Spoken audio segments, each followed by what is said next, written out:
Hey, this is Sky. Welcome to my YouTube channel. Go check out my website at skyazrael.com.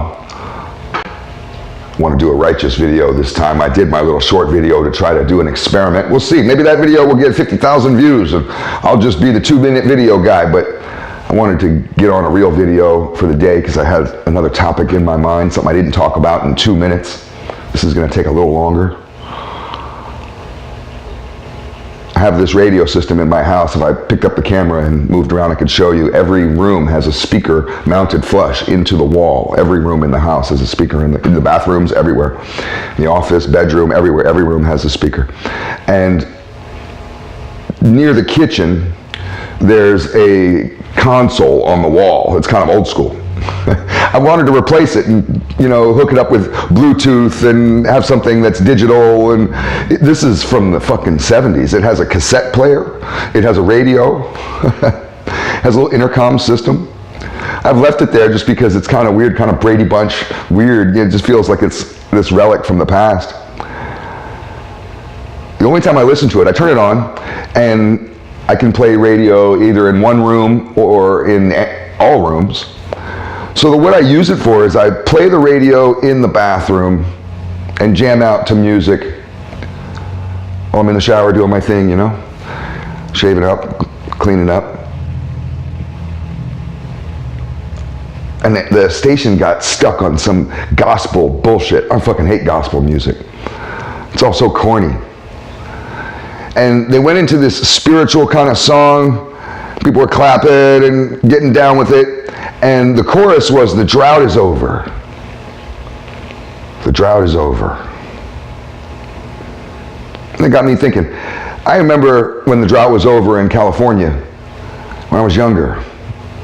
The drought ended, I think, in 1990. Had been for 4 years. Serious, hardcore drought. Hadn't rained in 4 years. I was living with my girlfriend in an apartment complex right next door to this hippie. Had this fucking Moog synthesizer. Any of you guys that are my age might remember the Moog. The Moog was a big giant motherfucking keyboard, but you could play all kinds of shit. A lot of bands had that Moog synthesizer. He had one with big fucking amplifiers in his apartment. He looked like Fat Freddy from the Freak Brothers, and he would play that shit. I had the Crips downstairs selling dope. It was a funny apartment building. And it was kind of open, this courtyard. All the apartments were around in a circle, and there was nothing in the center, just concrete. Little Crip kids. The women of the Crips had babies, and they would ride their little bikes and fight and play in the little concrete area. And one day the drought was over. One day it started raining. Hadn't rained in 4 years. And it was a drag because you drive up and down the coast of California, you go anywhere in California, and the hills were brown. There was no more green grass. There's no green areas anywhere. None of that. There's no green in California. It was all brown. And then it started raining again. The drought was over. And it rained good. People came outside and just stood there, their eyes closed, just letting the water fall on them. Those little kids, those little Crip kids, they all, because they were young, little toddlers, 3, 4, they started crying. Ran inside, ran away, they started freaking out. And I didn't understand, and I realized that they'd never seen rain before. Isn't that weird? Never seen rain, didn't know what it was. A new experience to them. The grass started growing within a week. It was like the next week, green everywhere, little shoots of green everywhere. Everybody had to adjust to kind of remember what it was like before the drought happened. You had to learn to mow your lawn again. All the landscapers had turned the lawns into rock gardens. Had to get lawnmowers and kind of go back to a way that things used to be, but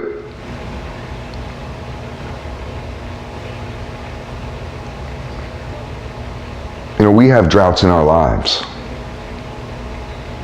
Maybe a drought of money, maybe a drought of love, maybe a drought of status. It may be a drought of happiness.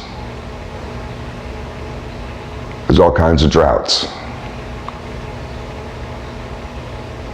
When you're lost in the desert like that, man, it can be hard. You can survive it though. You can survive in the desert. And when you come through that other side, you'll be weathered, beaten, your lips all cracked up, your skin will be burnt. You're going to be near death, but you'll make it. And when the drought is over, you have to get rid of that mentality of sorrow, of depression, of everything you went through. That's all has to be washed off of you. You have to let that water cleanse you. When the drought's over, you need to get busy and prepare for what's to come. And that's how you take advantage of the situation and to hopefully guarantee yourself that you won't go through that same type of drought anytime soon. But if you ever did, you'd know that you could survive it because you've been through it before. And you'd know how to come out of it and what you need to do the next time you come out of it. A lot of times we want to celebrate when a drought is over. But the smart motherfucker's down at the hardware store the next day buying a lawnmower because he knows the grass is going to grow. It's all food for thought.